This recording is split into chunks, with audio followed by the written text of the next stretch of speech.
I approach this with some trepidation because I realize I'm in the minority on almost all relevant dimensions. I'm not using the machines. I'm one of the few lawyers here.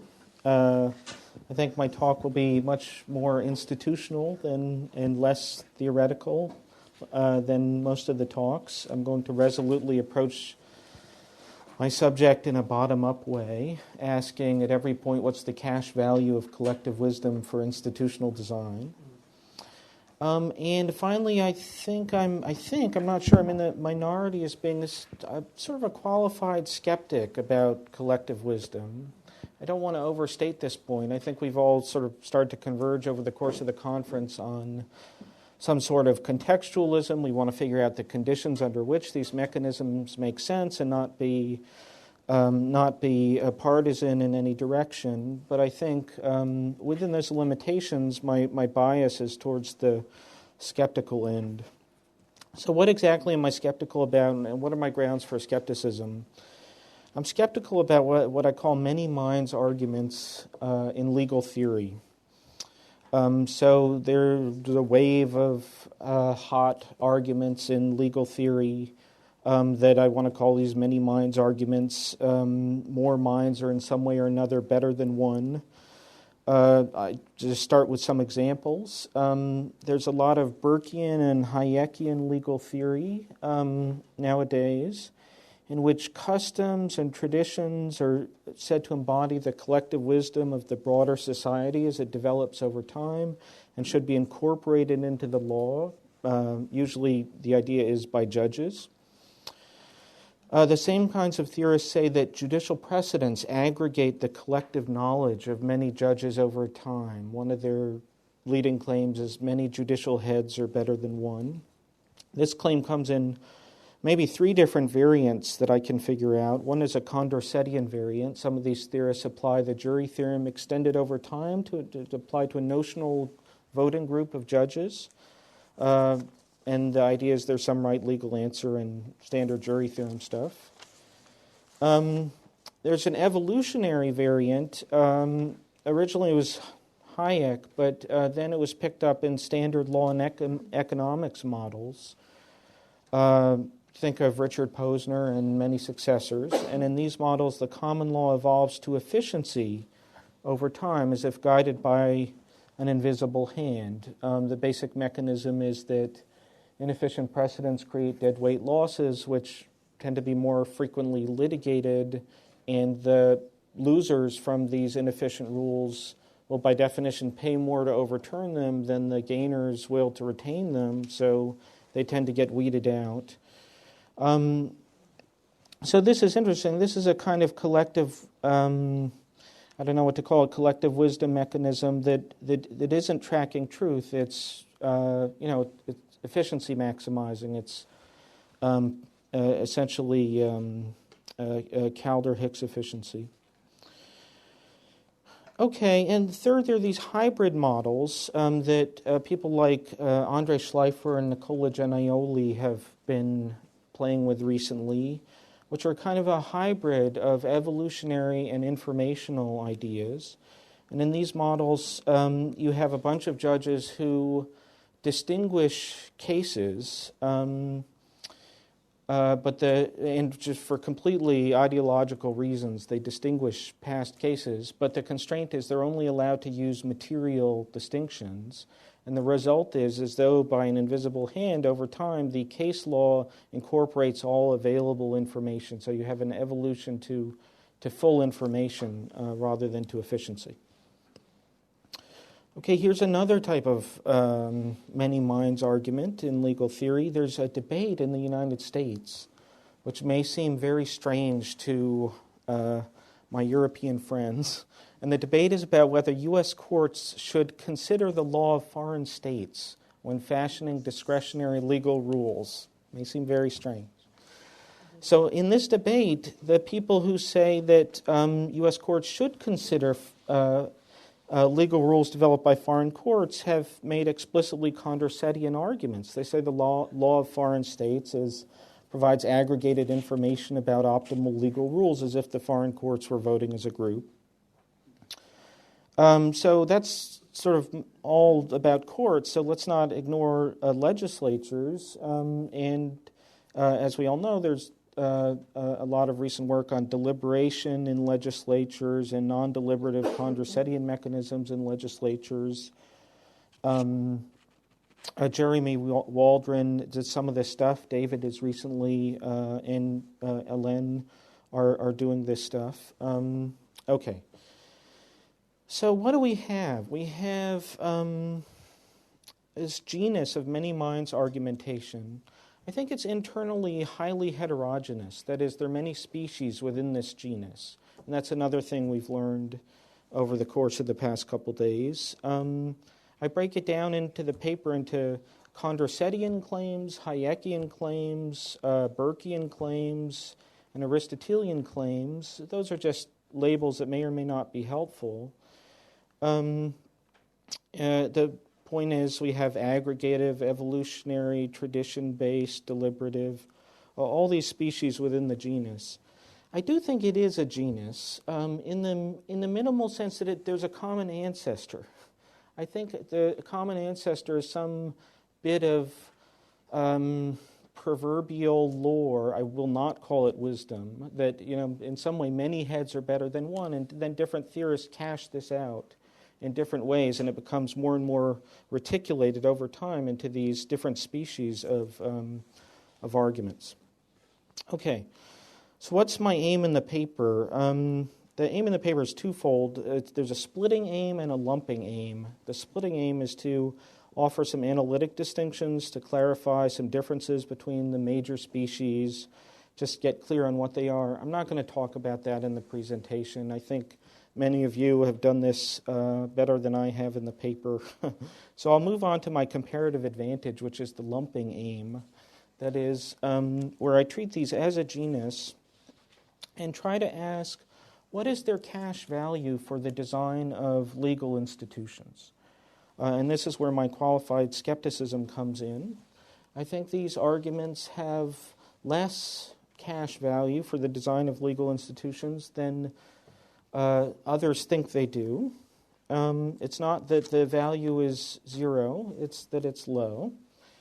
The mechanisms that underpin these sorts of arguments are, in many cases, somewhat fragile. The arguments are stylized or pitched at a pretty high level of abstraction. And there are serious problems with applying them to the thick institutions of the legal system. Okay, so let me just explain my grounds for skepticism. I put them into 5 rough categories. In the paper, there are only 4 listed explicitly. I think there's one implicit that I'm going to add, and I'll try to make it explicit as I go to revise the paper. The first general problem I call whose minds. This might be a little boring, but as a lawyer, I'm finicky about the details. And when I hear, many minds are better than one, I want to know, what's the denominator? Many minds out of what group? And I think, the group can make a big difference. When we clarify the denominator, often we start maybe to get nervous, or should, about some of these many minds arguments. So here's an example. I'll give 2 examples. The first one's pretty benign. The second one is maybe less benign. The relatively benign example is this idea of American courts taking into account the law of foreign jurisdictions on Condorcetian grounds. Seems pretty sensible to me. But one wants to ask, which foreign courts exactly ought we to count? Should we include Zimbabwe? Should we include North Korea? Or not? I guess the argument against including them is that those courts are of low epistemic competence, or it may be that the political distortions are so great that they're not voting sincerely on the legal issues, which is a straightforward violation of the sincerity condition. But I'll just treat it as though it's a competence problem. The argument, I guess, for including them is, I say this slightly tongue-in-cheek, is we would reduce the correlation of biases within the virtual voting group by including North Korea. Right? And one starts to worry about the limits of diversity. Now, a suitably specified decision rule would trade off, I guess, the epistemic benefits of increasing competence by excluding these courts against the epistemic costs of increasing correlation by excluding these courts, and you'd want to figure out a group that that has maximal epistemic power, putting aside for the moment non-epistemic considerations. Fine, I just want to make a kind of lawyer's point, which is the complexity of those trade-offs is now drastically increasing the cognitive load on the judges who have to figure out what rules they should follow in deciding whether to consult the law of foreign jurisdictions.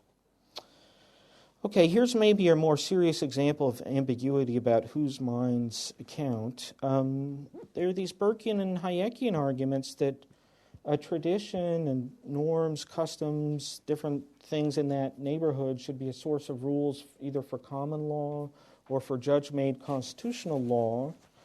I want to know, which traditions or customs or norms exactly emanating from whose minds. Sometimes the two different very different ideas are run together. Sometimes the idea is that judges should look to precedent. Sometimes the idea is that judges should look to extrajudicial societal customs and norms. But I want to say those things are so different, they shouldn't be treated under the same rubric. Precedents come from the minds of the judges, and that group of minds that create precedents may be quite small. So in the case of constitutional law, to take just the United States Supreme Court, it's had 110 members, I think, in its total history. And of those 110, only maybe a dozen or at most a couple dozen have expressed views on any given question. So we're dealing with a very small number of minds, not many minds or the immemorial wisdom of the ages or something like that. And when people assimilate that to Hayekian arguments about social customs or traditions, I start to get nervous. I think there's a kind of, this is now my Benthamite side going to emerge, I think there's a kind of mystification, maybe even deliberate mystification, in calling, the work of these few identifiable Supreme Court justices the work of many minds, as though this is a part of the putatively immemorial social fabric. I say putatively because I think that Eric Hobsbawm is even righter than he knows that in law most traditions are of recent invention. Okay, second general problem, and these will get quicker, I promise. Second general problem is many minds, worse minds. The quality of minds isn't independent of their number. More minds can be systematically worse than fewer because of selection constraints, incentives for epistemic free riding, or emotional influences. We've discussed some of that in the past couple of days. I'm not going to go over the epistemic free riding or emotional influence stuff. I've learned a lot hearing everybody here talk about it. I just want to mention sort of in that neighborhood that there's a analytically related problem of information cascades that we haven't discussed much, where decision-making is sequential rather than simultaneous, where you have a string of precedents, but later judges are just following the decisions of maybe some one judge, right? It's the mind of Lord Mansfield, not many minds, and all subsequent judges follow this. It's a bit rich to call it the product of many minds. And, on some theories, this is the very point of precedent, that later judges should follow what the earlier judges said. So there's something paradoxical about this. It's that the judges who are the best precedent followers do the least to contribute anything independent to the informational content of the law. And so they're the ones who kind of draw down on what Burke called the bank and capital of ages, namely the implicit, immanent wisdom of the common law. And you can do the same kind of argument in different contexts. If foreign courts all follow the decision of the first court that heard an issue, then the informational content of subsequent decisions may be quite low, and you'd wish, somewhat paradoxically, that later judges would break from the practice of following the law of foreign courts in order that we could have more independent contributions to the total body of law generated by foreign courts.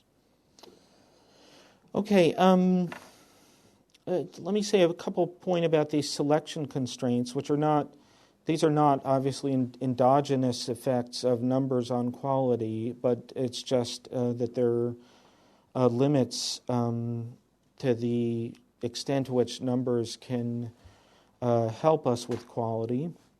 Selection effects can be about competence or about diversity. The competence strand is illustrated by Condorcet's famous worry that in large legislatures' average competence would slip below the magic randomness threshold.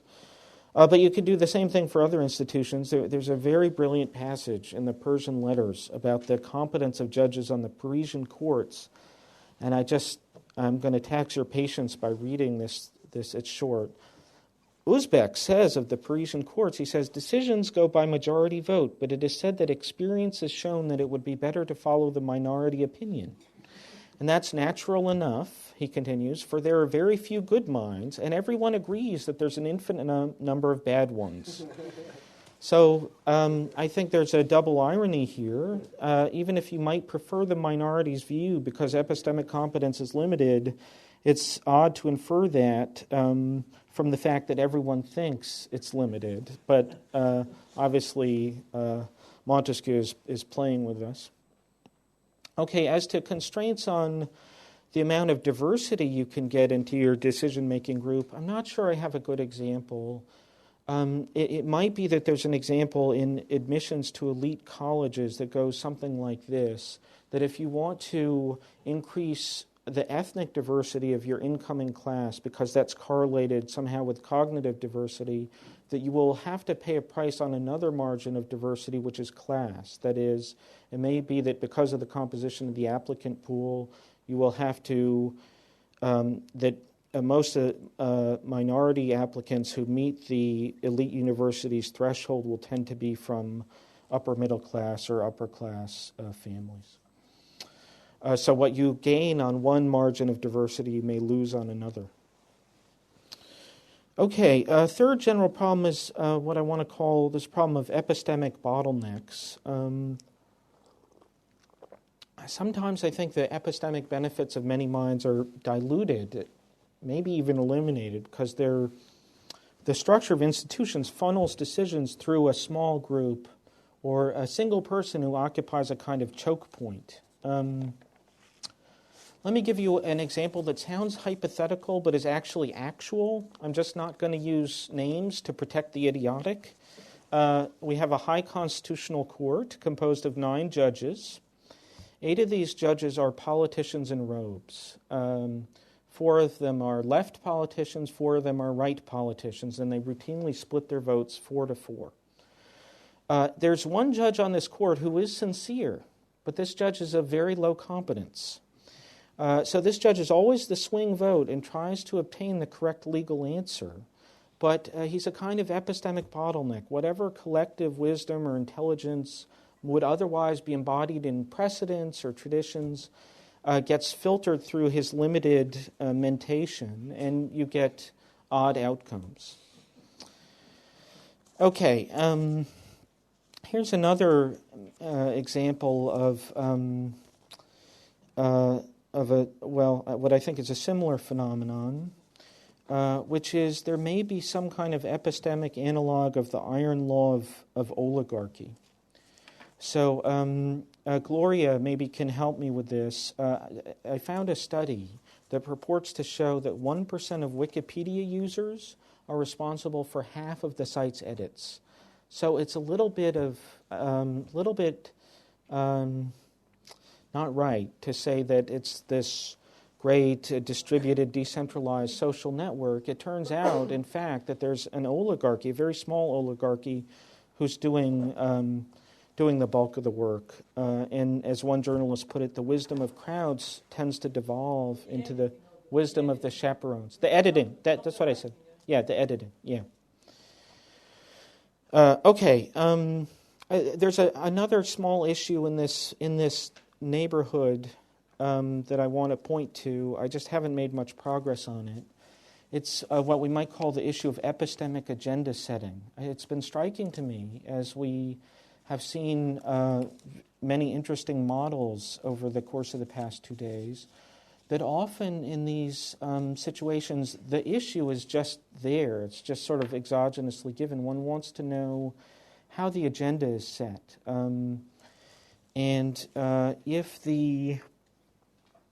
Even if everybody, all the decision makers share the same preferences, but if the results of decision making are sensitive to the order in which issues are presented, and there's an agenda setter who is epistemically limited and has to set the agenda for the whole group, it may place a constraint on the epistemic power of the whole group. My fourth and final problem, it's not my final. My fourth problem is I want to call many minds versus many minds. This is a point that is somewhat legal theory inside baseball, but I want to see if I can get it across. The insight that many minds can be better than one doesn't get much purchase on the institutional comparisons that you have to do a lot of the time in legal theory, which are not one mind versus many minds. They're many minds versus many minds. So take the issue of what in America we call judicial review, the power of courts to invalidate statutes on constitutional grounds. And there's a very robust theory of judicial review, school of theorists who are the common law constitutionalists, and they want judges to fill in ambiguities, gaps in a written constitution through precedents, through doctrine. And one of the things they like to say is that, many judicial minds are better than one. We'll appeal to these Condorcetian and evolutionary mechanisms, Aristotelian mechanisms. It's my colleague Frank Michelman. And we'll say that many judges will do better than one judge will do. But where a statute is challenged is inconsistent with these precedents. I don't think the issue is whether many judges will do better than one judge will do. I think the issue is whether many judges will do better than many legislators will do. And if we assume sincere voting on all sides, just to isolate the epistemic issues, it's not at all obvious to me that the epistemic capacities of the judiciary over time are developing precedent over time are superior to the epistemic capacities of a very large legislature voting at a given time. In fact,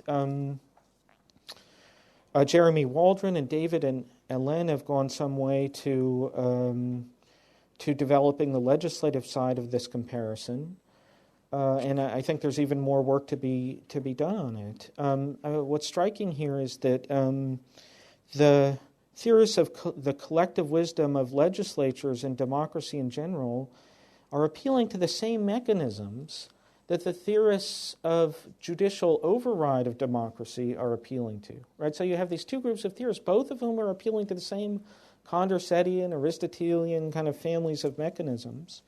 What you have to do is do a comparison of institutions in light of these mechanisms and see what comes out. I don't offer a view about that comparison here, but I think that's the way to go. My fifth general problem, the one I'm going to try to make more explicit in the paper, is something that I think has come up at several points in the past 2 days. And the idea is that collective wisdom should be optimized, not maximized. Collective wisdom should be optimized, not maximized. I put that in consequentialist lingo. If I were smarter, I could also put it in non-consequentialist lingo. I'm sure David Estlin could do this for me in his sleep, but I'll just put it in consequentialist lingo. And I just mean that, look, collective wisdom, I think, systematically trades off against other non-epistemic desiderata that we have. And if that's true, then we wouldn't want to maximize collective wisdom. We'd want the kind of amount or distribution or whatnot of collective wisdom that would be optimal overall. So one point I've been trying to make the past couple days is I think collective wisdom mechanisms trade off against the costs of decision making. This is, maybe something that lawyers care about, which isn't glamorous, but you could imagine, that old standard Buchanan and Tulloch diagram that plots the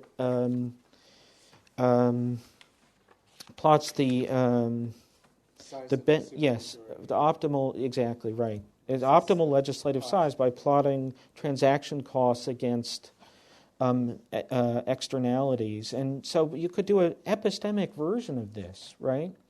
So you don't want to pick the legislative size that just gives you the highest point on the net epistemic benefits curve. You want the point that optimizes against the costs of decision-making, both direct costs and opportunity costs. Here's another example of trading off collective wisdom against other non-epistemic desiderata. I think go back to my Zimbabwe and North Korea thing. I think the kind of obvious argument against including Zimbabwe and North Korea in the pool of foreign court decisions that one consults isn't that some of these sophisticated calculations of ability versus diversity. I think the obvious argument for not including them is to make a statement about our political values.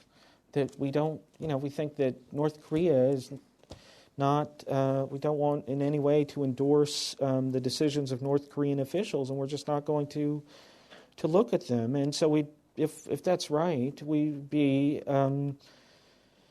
if our epistemically desirable decision rule would otherwise include North Korea, we'd just be sacrificing a little bit of that for to make a statement about values, and that seems perfectly sensible to me. Okay, by way of conclusion, let me just say one word to clarify what I take to be the import of these problems. I just see them as creating a succession of filters. So we have some initial, very large set of many minds arguments, at least that legal theorists are throwing around. And I just want to filter them out, one by, impose 4 or 5 successive filters. We get rid of some of them as ill-specified, some of them as making false comparisons, some of them as resting on fragile mechanisms that don't really work in the given context. Some of them just kind of implausible. And there's some subset of many minds arguments that will pass through all these filters. I just don't think it's going to be that large. So that's the sense in which I'm a skeptic. Okay.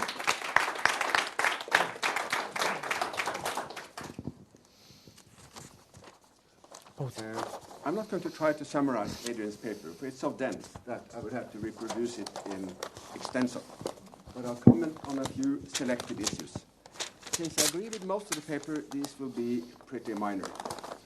I'll make 2 comments on the Condorcet theorem, 1 comment on the efficiency of the common law, 1 comment on the doctrinal paradox, 1 comment on tradition, 1 comment on presidential cascades, and added at the last minute, 1 brief comment on the costs of decision-making. Okay. Now, Adrian has many interesting things to say about the Condorcet jury theorem, and I mostly agree with his skepticism. But I have a couple of remarks, really puzzles. The first concerns the alleged polling model of the interpretation. On page 5, he writes that, quote, as the sample drawn out of some larger population increases and the other assumptions of the theorem are met, it is increasingly likely that the majority of the sample group tracks what the majority of the underlying population would choose. Although I haven't read the article by Edelman, to which Adrian refers, this seems a trivial idea. Because in a limit, the majority of the sample group becomes identical with the majority of the population. So it's not surprising that the sample tracks the population. And my question, which really is one of ignorance, is whether this really is a direct formal application or implication of the theorem. My second comment on what Adrian writes on the Condorcet theorem concerns what looks like an inconsistency between two passages concerning the relation between the theorem and epistemic free riding. Because on page 21 he asserts that, quote, the epistemic free riding problem is built into the very structure of the theorem. But on page 25, however, he assumes that when, quote, all members of the relevant population vote or judge or deliberate or act independently, there's no free riding. And it sounds to me as if that statement would include the Condorcet setting.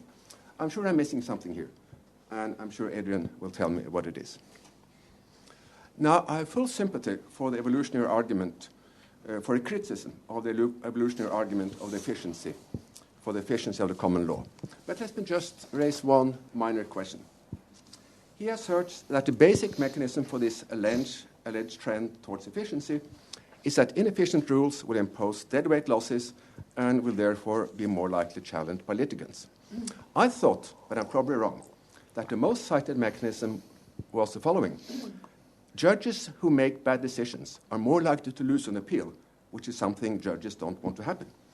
But maybe if there are several mechanisms converging to the same result, the speed of adjustment or correction might be more likely to catch up with the rate of change of the environment, which is one of Adrian's main arguments in the paper. Now, returning to a point we discussed yesterday concerning the doctrinal paradox. Adrian asserts that the group judgment in the three-judge case is incoherent. I'm wondering why he says that. It would be incoherent if we impose as a normative desideratum that the premise-based and a conclusion-based group judgment should always coincide. Well, for one thing, this is certainly a weaker form of incoherence than the one that Arrow proved. Also, I wonder whether it's as undesirable as cycling preferences. I would have thought that the tendency of the law would always be to go for the conclusion-based judgment, since that is more compatible with the kind of judicial minimalism that is advocated by Cass Sunstein. When different judges reach the same majority of conclusion from different premises, that's just fine. To require them to reach a form of majority agreement on the premises, notably if one of them is a controversial point of law, would be too demanding. I was also a bit worried by a verbal ambiguity in what Adrian says about tradition. He seems, on page 11 and 12, to use the terms tradition and traditionalism as synonymous. But in much of the literature, these are viewed as different ideas. Traditionalism is to do at all times exactly what we did at some time, T star, in the past. Tradition, excuse me, that was a typo, Adrian. Which one is a typo? On the line 7 on page. Tradition is to do at any time T what we did at T time minus 1. Not exactly the same, but the same plus or minus epsilon. So traditionalism is conscious, fixed, rigid, and incapable of learning. Tradition is non-conscious, flexible, and capable of adjustments. Both traditionalism and tradition exclude large radical breaks with the past. Tradition allows for small changes in a kind of gradient climbing, but does not allow us to move from a local maximum to the higher global maximum. But the Burkean response to this limitation of tradition, response also found in Keynes, is that the human mind is too limited to enable us to locate the global maximum. Next, a question on precedential cascades. I'm referring to page 24. The way I understand cascade theory, cascades are especially likely to produce low-quality beliefs in the following situation. In a sequential process, each agent forms a belief on the basis of his or her private information and on the conclusion of the beliefs formed by the agent who came before him or her in the process. And the point is that the process can derail because each agent doesn't have access to the private information of earlier agents in the process. But I would have thought that in judicial cases, each court has access not only to the rulings, the conclusions of the previous courts, but also to the premises, often very extensive, on which those rulings were based. So a priori, therefore, the risk of cascading should be less in courts than, for instance, the risk of an external grader being excessively influenced by an internal grader when he only knows the final grade of the internal grader and not the premises of that internal grader. And finally, concerning the cost of decision-making, in my opinion, wisdom is, I think somebody said this yesterday, precisely the ability of reason to recognize its own limits. That's what Pascal said, among many others. Or Descartes, the principle, subtlety is never to use subtlety. So it's precisely to ignore the cost of decision-making is precisely the sign of an unwise decision-maker. Let me just use an example I've studied in the past, the allocation of child custody in disputed custody cases. In all Western countries, the law says that custody should follow the best interest of the child. And in most countries, the decision, the identification of the parent who is best apt to have custody from the point of view of the child is made by conflictual, often very prolonged, very hostility-creating judicial process involving interaction between judges, psychological experts, and the parents. Suppose, contrary to my belief, that this process is in fact likely to get us to the conclusion that would have been optimal if it had been reached instantly. Now that shows, that would ignore the immense cost that the process itself imposes on a child, and ignore the fact that the process of deciding what is in the best interest of the child might go against the best interest of the child. So wisdom, in this case, will require, I suggest, flipping a coin and ignore this sort of pseudo-rational search for precision. Thank you. Great.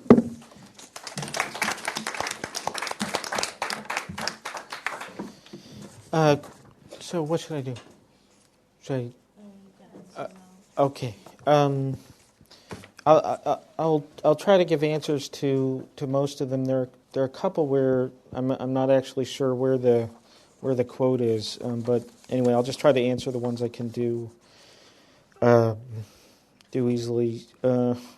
So here, let me go backwards through them. On the last point, I don't think we have a substantive disagreement. Yes, right. If we build decision-making costs into wisdom, fine. All I mean to point out is that some of the desiderata, like diversity, that give us epistemic gains, give us costs on the amount of time that it takes to reach decisions, stuff like that. So that's okay. The question on precedential cascades, yes,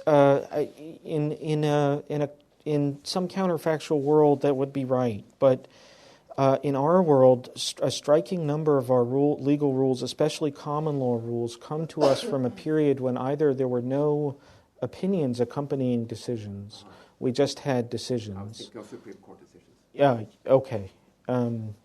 Or even for the Supreme Court, my second point still holds, come from eras of false consensus. That is, it wasn't until late in the 19th century that Supreme Court justices started issuing dissenting opinions or concurring opinions. Majority opinions were nominally issued by the Chief Justice, arrived at by a process of internal bargaining that might not reflect anyone's sincerely held beliefs. Tradition and traditionalism, of course, these two things tend to collapse if there are inadvertent copying errors. That is, if people who think that their decision rule is to do at all times exactly what we did at some time T-star in the past make inadvertent copying errors, then you will get tradition, plus or minus with some kind of variance around it. The comparison of gradient climbing to limited deliberate action. Right, this is the Hayekian theme that constructivism, as he called it, may not reach the global maximum anyway. And this is just the terrain for all of David's and Helen's arguments. They think that, institutionally, if you get enough minds in a legislature, they can do better than tradition. Okay. Incoherence. Yeah, we talked about this with Christian yesterday, and I basically think you're right that it's very hard for me to figure out a sense in which group incoherence is, in which the group is incoherent. Suppose a judicial opinion says, as Christian says, P, if P then Q, not Q, but there are different majorities for each of these propositions. I think it's only incoherent in the following very thin sense, which may not satisfy you. The judges often explicitly write opinions as though they have a collective identity. They say, we, the Supreme Court. They don't say, me, Anthony Kennedy. They say, we, the Supreme Court. In the first part of our decision, by majority rule, we hold P, we hold if P then Q, and we hold not Q. And so they're anthropomorphizing themselves. So in that sense, there is an incoherence.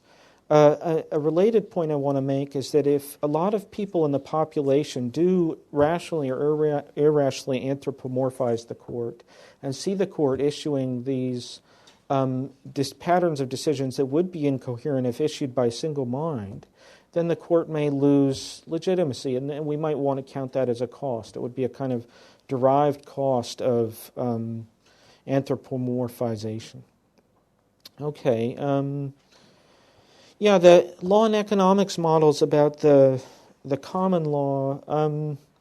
Just a second. I'm sorry. Do you agree that judicial minimalism will tend to suggest conclusion-based? Yes. Yeah. Leave things. Yes. Yeah. Yes. Absolutely. Right. Okay. A quick word about evolutionary models of the common law and law and economics. The first generation kind of classic models didn't have appeal. These were just litigants deciding whether to try to get the court to overturn a precedent in the future. Appeal can work one of two ways. If the higher court judges are deliberately aiming to maximize the law's efficiency, then we're in a different family of models altogether, right? It's not an invisible hand model, it's an intentional action model. If the point is that we have an appeal structure, but the inefficient precedents are more likely to be appealed because they're imposing deadweight losses, then this boils down to the same Priest-Rubin model. The polling model interpretation of the theorem. This is where I just want to hear from Scott and Christian and people. I think that the math is essentially the same. It may be like a trivial case, but I think the math is essentially the same. That's all I had to say. Yeah. To comment on another point, but since you've now raised a polling interpretation, here's what I would say about this. Certainly the fact that the majority verdict within a sample converges to the majority verdict in the underlying population as the sample size increases, that is certainly a statistical fact.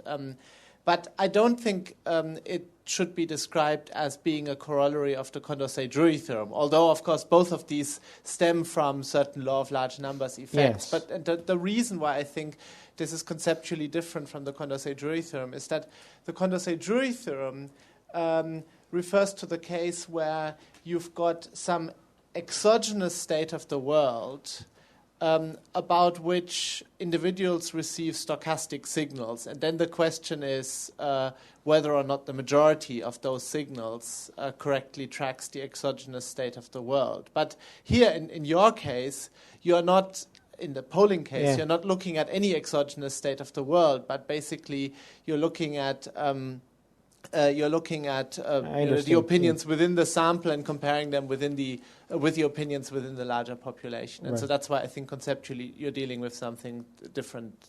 No exogenous state of the world even needs to be assumed in order to model the polling effect. That great. I should just say, great, got it, and stop. I just want to say that people like Nicholas Miller just divide they just slice up the pie differently than you do. They don't want to stipulate that an exogenous right answer is essential to the jury theorem, or put differently, they want to use the jury theorem label where there's no exogenous right answer and just say that it's synonymous with the law of large numbers, so both these things are applications of the same mathematical point. But I don't really care. We can do it that way if we want. Yeah. Is there still time to make the other point? Yeah. I also wanted to briefly comment on Jon's comments about the doctrinal paradox and the coherence problems.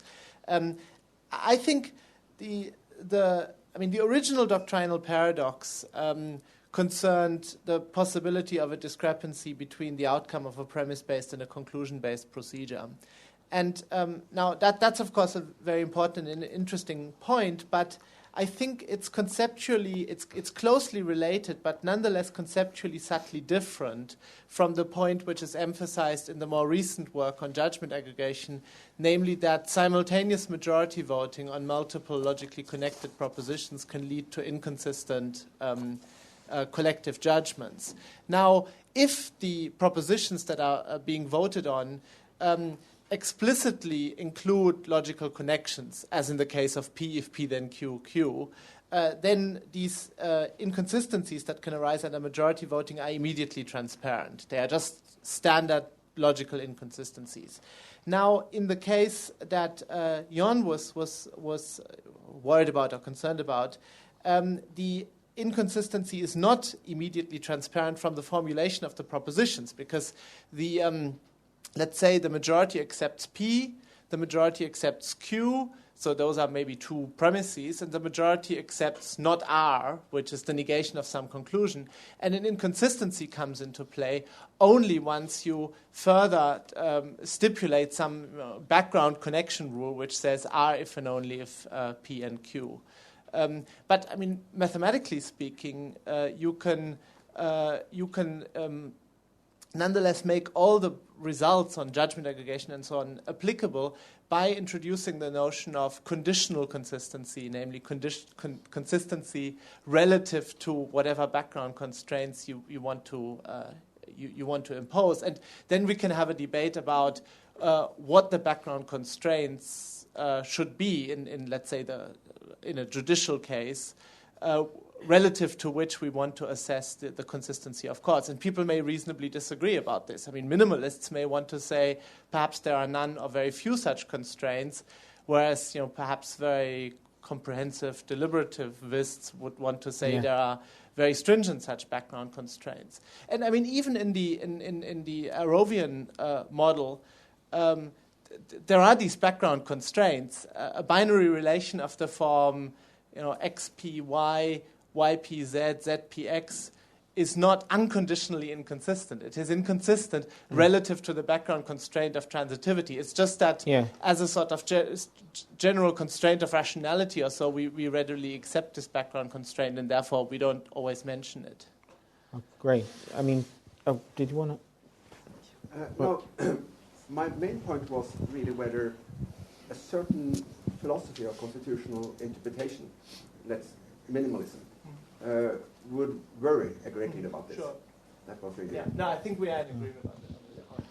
I just want to cash out your point, Christian, in political terms by saying just the larger the set of propositions one has to consult before the inconsistency becomes apparent, the lower the legitimacy costs of group-level incoherence. That's all, right? Yes, my point is about your fourth point. Many minds versus many minds. Yeah. In fact, I believe that the truth of the matter is few minds versus many minds, because judges are less numerous than legislators. Yes. So what worries me in this doctrine of collective wisdom is that it is either extremely revisionary or incomplete. Extremely revisionary because if it's correct, we should dismantle judicial review everywhere in the world. And the only country which fits with the theory are United Kingdom and perhaps China. or the doctrine is incomplete because we should make sense of few people controlling a large bunch of people.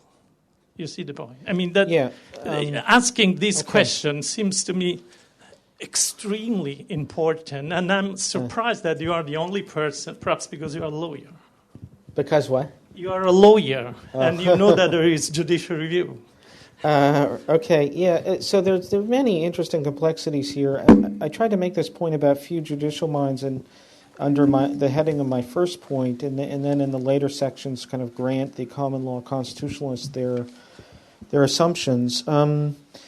Suppose we thought with David and Hélène that on some, let's just, for example, use the jury theorem, on some Condorcetian metrics that legislatures were superior to these small court because of numerosity and diversity and stuff. One reaction could be to change the court's jurisdiction. Another could be to change the court's composition and institutional arrangement. So if we really like diversity for epistemic reasons, we could try to introduce more diversity into the judicial system. We could have non-lawyers on high constitutional courts, for example. As in France.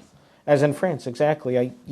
I have a recent paper arguing for non-lawyer justices on the U.S. Supreme Court on exactly these grounds. So I don't think the institutional response is uniquely determined once we accept the David Hélène line of argument. There are many paths we can follow.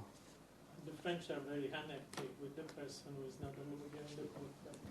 It's a different point. Yeah, that actually leads right into my question, because it seems like the way you were looking at what does the many minds argument have to say to the law was very constrained. And an alternative way to look at it would be exactly the direction you've gone in your other work, is to say one thing it suggests right away is that maybe we shouldn't have all lawyers on the Supreme Court, or at a minimum, the clerks. I mean, it seems to me, in light of what I've learned over the last 5 or 6 years in this area, it seems just crazy to me to think that if I'm a Supreme Court judge and I'm going to have 5 or 6 people helping me write the law, that I'm going to pick 5 or 6 people that came from 3 schools that are all 24 years old, that have all been trained in the same way.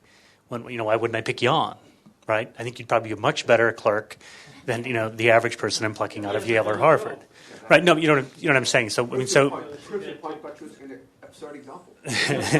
but then there's other things I think that come into play when you think about just more generally about let's take jury selection, right? One thing we've talked a lot about how is it's you need sort of, I think, diverse, capable people, and that suggests a very different thinking about what jury makeup should be, perhaps in a murder trial versus insider trading on Wall Street. I mean, people on Wall Street complain all the time about how jury trials are just a mess because nobody knows anything about what's going on, and so people don't have that base level of knowledge that's necessary in order to get the right outcome. But even pushing it further, when you think about the whole notion of sort of, at least in the U.S. system, of confrontational, you've got 2 sides, right? Well, that in some sense is limiting diversity right off the bat. So why, if it's the case, if on something like insider trading, why don't I bring in 3 other disinterested parties to just sort of, toss out their opinion on the matter? Why do we restrict it to 2? So it just seems like once I have this idea that lots of different ways of looking at a problem help us get to truth, help us get the better answer, why don't I then, look at the entire legal system and ask, are there ways in which we would change things? Because, I mean, I find it incredibly ironic that people are using precedent as an argument for using diversity as an argument for precedent. That seems just completely counterintuitive. Right? Okay, so let me try to put this in a more systematic framework by saying that if we have a misallocation of tasks to institutions, in principle there are always 2 types of responses. We can reallocate the tasks or redesign the institutions, right? And your comment, my thing about having non-lawyer justices and your recent comments are all under the second heading. So we'd want to compare the costs and benefits of those 2 modes of proceeding. Let me just give you one of my non-hypothetical parables with the names deleted to illustrate one of the costs of some of the approaches you mentioned. So take a Supreme Court justice who worries about epistemic diversity. So deliberately makes, this justice is conservative, this justice deliberately makes an effort every year to hire as one of his 4 law clerks a liberal Democrat, okay, to introduce epistemic diversity into the chambers. A laudable goal. But then when it comes to actual discussion about cases, this justice just happens to think over and over again that the liberal Democrat is wrong, right? This is an illustration of this epistemic bottlenecks problem that I'm talking about. The diversity is being funneled through, right, okay, so. Well, now that leads into my question, because I have a question Yeah. about the bottleneck sort of argument, in Yeah. particular the agenda-setting version. Just Yeah. a little thought about that. So there's 2 ways we might worry about agenda setting in this context. One would be the kind of iron law of bureaucracy argument, which is it's set in some defective way exogenously to the decision procedure. Right now, there's a kind of a good news, bad news for the collective wisdom thing in this case. The bad news is, in absolute terms, that's just going to push down the quality of any decision procedure, right? But if the question is, which decision procedure should we use, this is just a parameter. We're stuck with this. No, consult one or consult many. Consult many. Another way in which agenda setting might figure in, and I don't think you meant to consider this case, and I don't have any great examples, is when, and it seems likely there must be good examples of this, where the choice between, say, consulting one or consulting many will endogenously affect the agenda setting, right? And it seems likely we could cook up cases where it makes that kind of difference, and that seems well worth studying. Yeah, I mean, I don't know what to say. I'd like to see a Len's next book, for example, could be, let's take all these models that I had in my first book and complicate them on various margins. One margin is, let's consider the role of agenda setting. Another margin is, let's introduce heterogeneity among the agents. Let's have some be sincere voters and some insincere voters. Another complication would be to have institutions with multiple tasks, so not some epistemic type tasks and some non-epistemic type tasks, and look at the interaction between those. So there are an infinite number of complications one can develop. Adrian, I'm really glad you gave this paper, because it's good to have a sort of toning down a little bit the enthusiasm about collective wisdom, and also I think it shows the limits of hasty arguments, that hasty many minds argument applied a little bit not very carefully.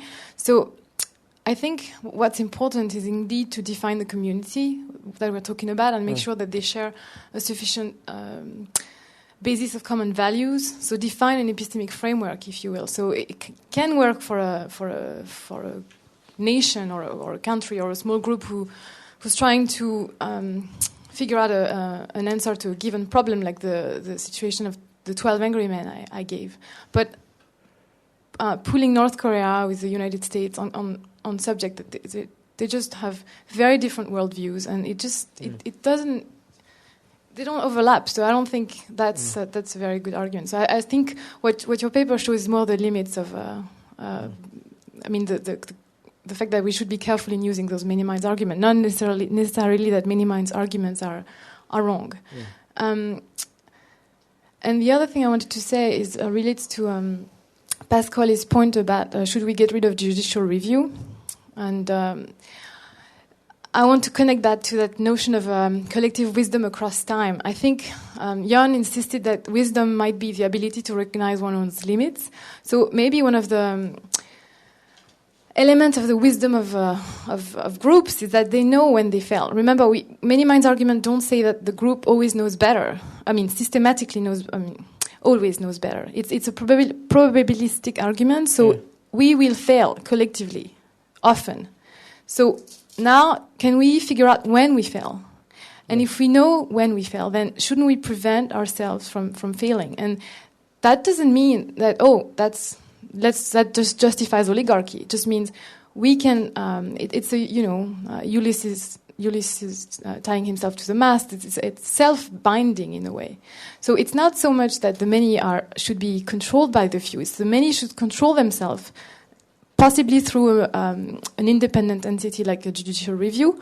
Although I would say that making those few completely untouchable, like it is the case, is a bad idea. So I would promote something like the Swiss situation, where they have a referendum post decision by the few, actually. So there is like a circularity of the, you start with a judgment of the many, controlled by a judgment by the few, and then this is again checked by a judgment by the many.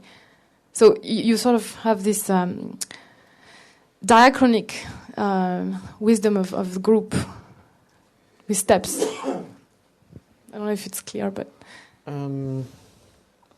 Yeah, so on the first part, I wholeheartedly agree. Look, I think over the course of this conference, we've all been, if you imagine a spectrum running from 0 to 100, where 0 is no many minds' arguments are correct, and 100 is they're all, and we've all converged to the kind of 60-40 band. But I sense in a lingering way that some of us are at the 60 point and some of us are at the 40 point. Maybe that's the best we can hope for. On the second point, I was persuaded by Jon's second book that in politics people never bind themselves, only others, or try to. So, not sure, but maybe if I knew more about the Swiss institution. I have a quick question to Scott, triggered by something Ellen just said. Does diversity to be beneficial require overlap? Of among the diverse individuals? Can there be too much diversity? It's more bad diversity. Well, North Korea. I think it depends. Right? I mean, if you, I'm sorry. I think there's two ways to slice it. One is the sort of fundamental versus instrumental slicing, right? So if we have fundamentally different preferences, then I strongly believe that our preferences drive our worldviews, right? So one reason why, political scientists tend to believe that diverse preferences create nothing but problems.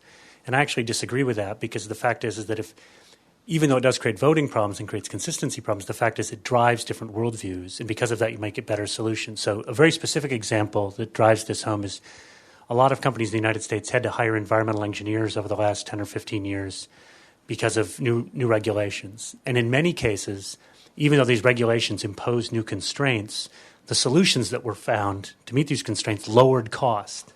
So they actually saved money because of a new constraint. And there's a sort of a common framing that constraint drives innovation.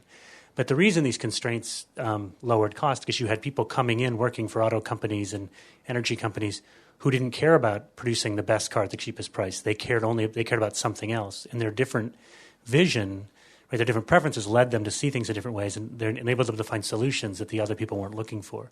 So that would be an argument in some sense that perhaps, a lack of overlap doesn't cause problems. But in this particular case, when you think of the law, I think it's the context, the on-the-ground life experience of someone in North Korea and Zimbabwe is very different than the life experience in the United States. To the extent to which the law is based on sort of empirical premises about behavior and implications of if you set this down as sort of a legal code, it just doesn't seem like the rules that would work in one place necessarily transfer to work in another place. So, for example, if I've been setting policy for an elementary school, right, that may work really well if I go become a dean, right, but it might not work really well if I were to go set policy within the military, right? The reason it would work well for the dean, if I've got a bunch of people that lack sort of self-control and think they're incredibly important and are full of energy, like academics and elementary school children, right, that knowledge may transfer. But if I went to the military where people wanted, where I dealt with a lifetime of people who follow rules, I think it wouldn't. So I think it's context dependent as to whether or not there can be too much or not. Just to prolong this recent exchange, it seems to me that if you put together the diachronic perspective that Hélène and others have insisted on, and what Scott just said, I think that it's a conjecture. I haven't thought about it, but it comes to my mind that diversity is, and also what you said about local maxima. As you know, the one technique that Scott knows very well is, to get out of a local maxima is to introduce chaos. So you mix, and so the thing gets out of its local maximum and jumps, or minimum, and jumps to a higher maximum. And so non-overlapping, a non-overlapping situation plus a diachronic time scale allows for this chaos to get us to a better maximum. So I think it would make sense in such cases, right? In fact, that's what those pictures are on the board. Right, the pictures on the board, right. Right. We were talking about this. Yeah, right. But another form of overlap is what you showed us, Scott, on one of your slides, where you had squares, partial squares, and in the case when they don't overlap literally, then it doesn't work. Right, that's